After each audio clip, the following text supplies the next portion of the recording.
खुलुमबाय आं मुस्रि सुशांत नार्जारी इउएन एकाडेमि काचुगावनि एमडी दिनै आङो जोंनि बे फरायसालियावहाय मानो एडमिशन लानांगौ बिनि सोमोन्दै फंनैसो बुंनो नागिरदों।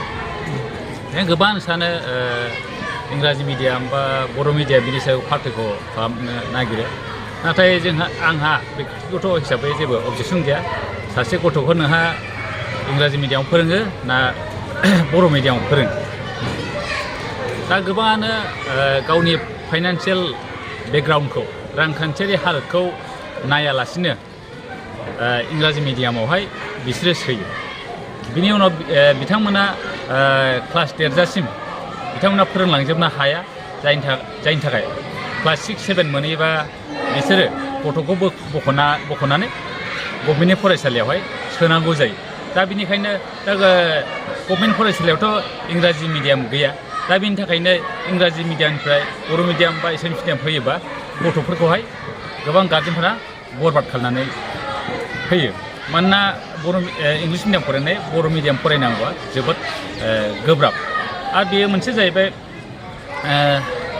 रांखान्थियारि हालोदखौ नायालासिनो मुं थिसननायनि जाहोनावहाय इंराजि मिडियामाव गोबाङानो एसे थाखा फैसा गोनां मानसिफोरा बांसिन सोयो, जायनि थाखाय एडजास्ट जानो हाया। जायनि थाखायनो गथ'फोरा मा जायो, गावखौनो गाव इनफिरियरिटि कमप्लेक्स, गावखौनो गाव गुबुनजों रुजुजानो हायै, बिदि रुजुथावनो हायै बिदि मोनसे परिस्थिति जानायावहाय गावखौनो गाव मोनसे लाजिनाय बायदिबो मोनो।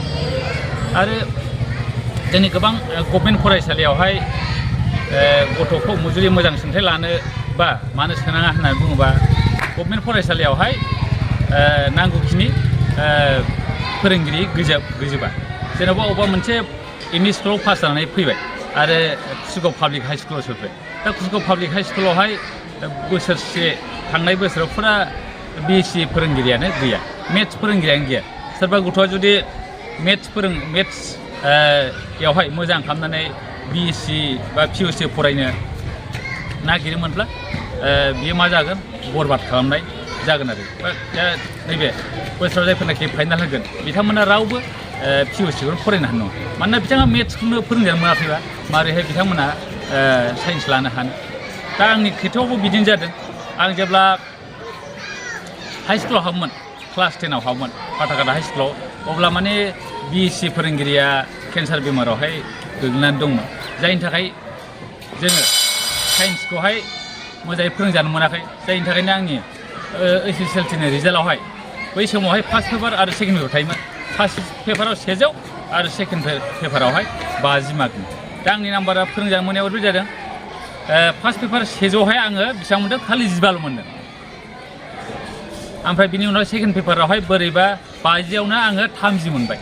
जायखौ 30 मोननानैहाय 45 मोननानै आङो खुनुरुखुम सेकेन्ड डिभिजन पास खालामनो हाबाय आरो। थेवब्लाबो आङो जेनेबा आंबो साइन्स फरायनो सानदोंमोन, आंबो हायाखिसै। थिग बिदिनो गोबां फरायसालियाव 1:30 माने सासे फोरोंगिरियानो गोबां फरायसाफोरखौ फोरोंनांगौ जानायावहाय बिथांमोना जेरैबायदि फोरोंनांगौ बिदि हाजोबा। आरो गभर्नमेन्टआ गोबां रोखोमनि डाटा एन्ट्रि खालामनाय, गोबां फर्म खालामनाय हरबाय थायो।